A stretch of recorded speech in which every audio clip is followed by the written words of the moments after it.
Good morning student. आज हम next chapter start करने जा रहे हैं। नेक्स्ट चैप्टर है market equilibrium under perfect competition. देखो हमारी मार्केट है ना, वो परफेक्ट कंपटीशन ही चल रही है। पहले तो हमने पढ़ा था कि अंडर परफेक्ट कंपटीशन के अंदर प्रोड्यूसर का इक्विलिब्रियम यानी उत्पादक का संतुलन कहाँ पर होता है। अब हम पढ़ रहे हैं कि बाजार संतुलन कहाँ पर होता है। तो अंडर परफेक्ट कंपटीशन बाजार संतुलन। कंसेप्ट ऑफ मार्केट इक्विलिब्रियम यानी कहने का मीनिंग है कि बाजार संतुलन का संप्रत्यय equilibrium price and equilibrium quantity. यानी कहने का अर्थ है कि मार्केट इक्विलिब्रियम कहाँ पर होता है, जहाँ पर प्राइस और क्वांटिटी दोनों क्या होती है, बराबर होती है। Market equilibrium is a situation of the market in which, देखो मैंने यहाँ पर मेरे अकॉर्डिंग राइट किया, उसको रीड करते हैं। मार्केट इक्विलिब्रियम कहते हैं मार्केट इक्विलिब्रियम क्या है, is a situation of the market in which demand for commodity is exactly equal to its supply corresponding to a particular price। Hindi में ट्रांसलेट करें तो क्या होगा कि बाजार संतुलन एक ऐसी स्थिति है बाजार की जहां पर बाजार में किसी वस्तु की डिमांड और किसी वस्तु की सप्लाई, यानी किसी का मीनिंग एक वस्तु की डिमांड और एक वस्तु की सप्लाई। देखो मार्केट के अंदर बहुत सारी चीज़ें होती है, लेकिन हम यहाँ पर क्या कर रहे हैं, मार्केट इक्विलिब्रियम। मार्केट इक्विलिब्रियम कहाँ है, जहाँ पर एक वस्तु का प्राइस और एक वस्तु की सप्लाई दोनों क्या हो, बराबर हो। और वहाँ पर जो प्राइस डिटरमिन होता है यानी प्राइस जो निर्धारित होता है उसको हम क्या बोलते हैं, इक्विलिब्रियम प्राइस बोलते हैं, यानी संतुलन प्राइस बोलते हैं, संतुलन कीमत बोलते हैं। मार्केट इक्विलिब्रियम कहाँ पर होता है, market demand is equal to क्या होता है, मार्केट सप्लाई। यानी बाजार मांग और बाजार पूर्ति जब दोनों एक दूसरे के बराबर होती है तो क्या होता है, बाजार संतुलन होता है। शॉर्ट फॉर्म में अपन क्या लिखेंगे, dx is equal to sx। x का मीनिंग है कोई भी कॉमोडिटी, किसी भी कॉमोडिटी की डिमांड यानी एक कॉमोडिटी, उसकी डिमांड एक कॉमोडिटी की सप्लाई, जब दोनों क्या हो, इक्वल हो। अब देखो यहाँ पर है ना अंडर परफेक्ट कंपटीशन है, तो क्लासिकल लोगों का कहना है कि अंडर परफेक्ट कंपटीशन है ना, तो उस कंपटीशन के अंदर हमेशा ही मार्केट के अंदर डिमांड और सप्लाई दोनों क्या रहती है, बराबर रहती है। क्यों? क्योंकि गवर्नमेंट का कोई भी इंटरवीन नहीं होता।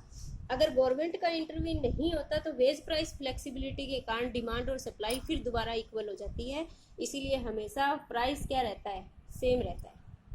तो determination of under market equilibrium under perfect competition. Under perfect competition equilibrium price is determined by the forces of market demand and market price. देखो मैंने पहले ऊपर भी बता दिया है कि मार्केट प्राइस है वो कहाँ पर डिटरमाइन होगा, जहाँ पर मार्केट की डिमांड और मार्केट की सप्लाई दोनों क्या होगी, बराबर होगी। Market demand, the sum of total demand, यानी बाजार मांग कहते किसे हैं, कहते हैं the sum of total demand for a commodity by all the buyers in the market. कहता है कि किसी एक वस्तु की टोटल डिमांड जो सभी खरीदारों के द्वारा की जाती है उसको हम क्या कहते हैं, मार्केट डिमांड कहते हैं। इसी तरह से मार्केट सप्लाई क्या होती है, मार्केट सप्लाई वो टोटल सप्लाई होती है किसी एक वस्तु की जो सभी फर्मों के द्वारा मार्केट में होती है।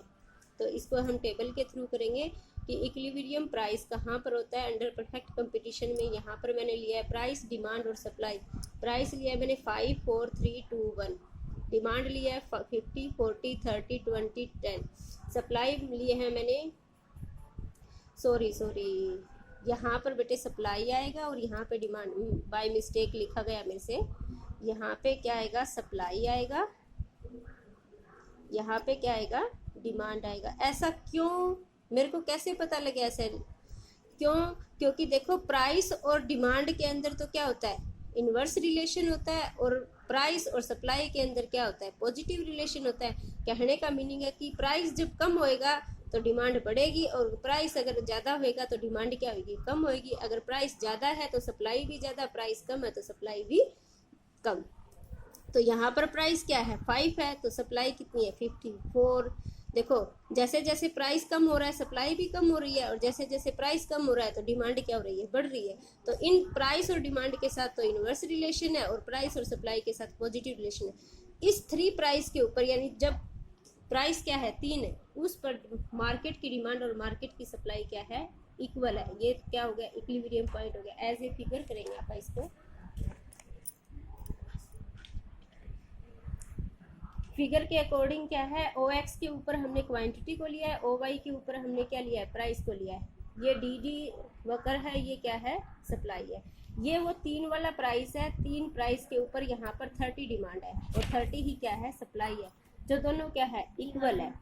डिमांड का डाउनवर्ड स्लोप है और इसका पॉजिटिव स्लोप है। पॉजिटिव स्लोप हमें क्या बताता है कि इस प्राइस के साथ इसका पॉजिटिव रिलेशन है, डिमांड का इस प्राइस के साथ क्या है, इनवर्स रिलेशन है। अब कहता है कि ई है ना वो इक्विलिब्रियम पॉइंट है। इक्विलिब्रियम पॉइंट है, उस पॉइंट के अंदर डी और इज इक्वल टू क्या है, एस है।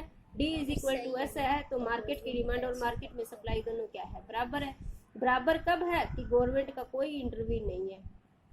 अगर सपोज करो कि प्राइस अगर बढ़ जाता है तो इस कंडीशन के अंदर डिमांड तो हमारी कम है और सप्लाई क्या है, ज़्यादा है। अगर सप्लाई ज़्यादा है, डिमांड है कम, तो डिमांड को बढ़ाने के लिए हमें क्या करना पड़ेगा, प्राइस को गिराना पड़ेगा। प्राइस को गिराएंगे तो डिमांड तो बढ़ जाएगी और सप्लाई क्या हो जाएगी, कम हो जाएगी और फिर इक्विलिब्रियम कंडीशन लागू हो जाएगी। नेक्स्ट स्थिति के अंदर, सिचुएशन के अंदर क्या कहता है कि अगर डिमांड ज़्यादा है, सप्लाई कम है। देखो डिमांड ज़्यादा है, डिमांड को कम करने के लिए क्या करना पड़ेगा, प्राइस को बढ़ाना पड़ेगा। प्राइस अगर बढ़ेगा तो डिमांड क्या हो जाएगी, कम हो जाएगी और सप्लाई क्या हो जाएगी, बढ़ जाएगी और फिर इक्विलिब्रियम कंडीशन हो जाएगी। That's all, I hope you will be understand very well. So